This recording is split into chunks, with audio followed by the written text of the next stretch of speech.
सुंदर पिचाई। हाँ, सुंदर पिचाई, वह एक भारतीय है। और माइक्रोसॉफ्ट का?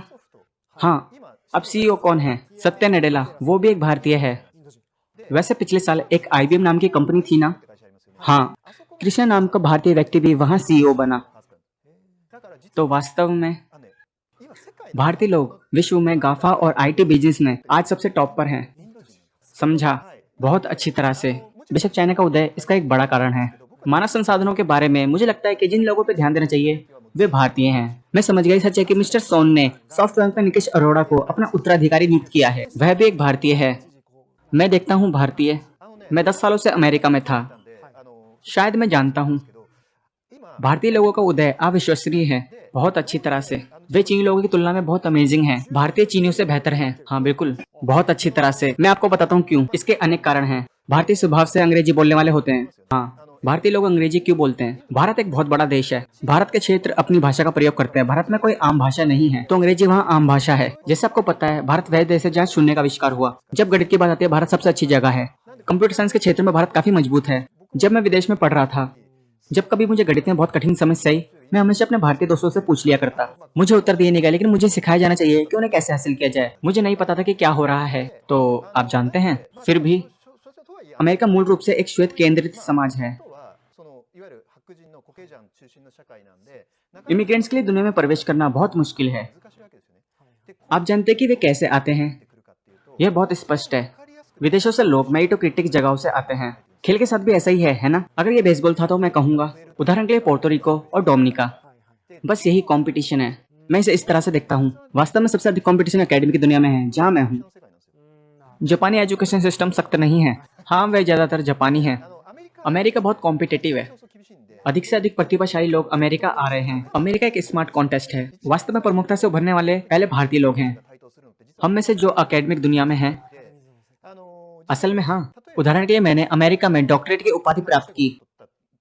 मेरा सलाहकार भारतीय है, यह मिस्टर नवीद हवन है। मैं अब भी उनका सम्मान करता हूँ।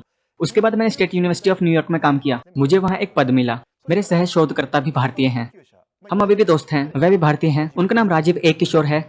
तब मैं वहाँ यूनिवर्सिटी के अंदर एक बिजनेस स्कूल था, और मैं उस बिजनेस स्कूल के प्रबंधन रणनीति विभाग में था। कॉर्पोरेट रणनीति विभाग का प्रमुख भी एक भारतीय है, समझा? और प्रबंधन रणनीति विभाग भी बिजनेस स्कूल में, और बिजनेस स्कूल का मुखिया भी भारतीय है। सच में? और यूनिवर्सिटी बफेलो में city university of New York university के प्रेसिडेंट भी भारत से हैं। मैं झूठ नहीं बोल रहा हूँ। अद्भुत। मान लीजिए मैं एक साधारण कर्मचारी हूँ, सभी प्रबंधक और अध्यक्ष भारत से हैं। ये तो आश्चर्यजनक है। तो वहाँ अमेरिकन यूनिवर्सिटी में ग्रेजुएशन सेरेमनी है। हमारे लगभग सभी अंडर ग्रेजुएट अमेरिका में आम अमेरिकी हैं। मंच पर मौजूद सभी प्रेसिडेंट, डीन्स, फैकल्टी मेंबर्स भारतीय हैं।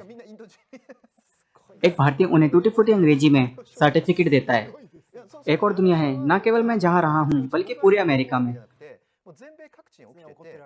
उदाहरण के लिए हार्वर्ड बिजनेस स्कूल, दुनिया का नंबर 1 बिजनेस स्कूल। वहाँ भी कुछ समय पहले तक प्रेसिडेंट नितिन निहोरिया नाम से एक भारतीय थे, और नए प्रेसिडेंट वास्तव में भारतीय हैं।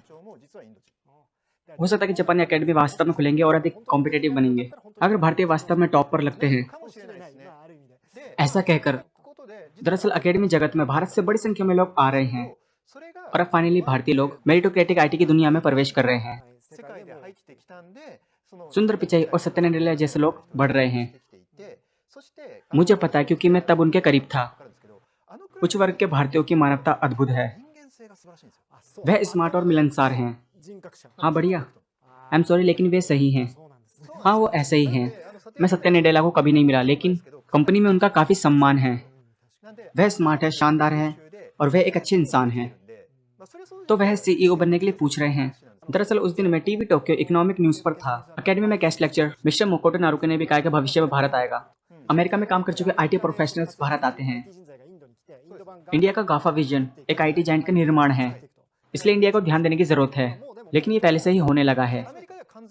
अमेरिका में भारतीय लोग पहले से ही टॉप पर है।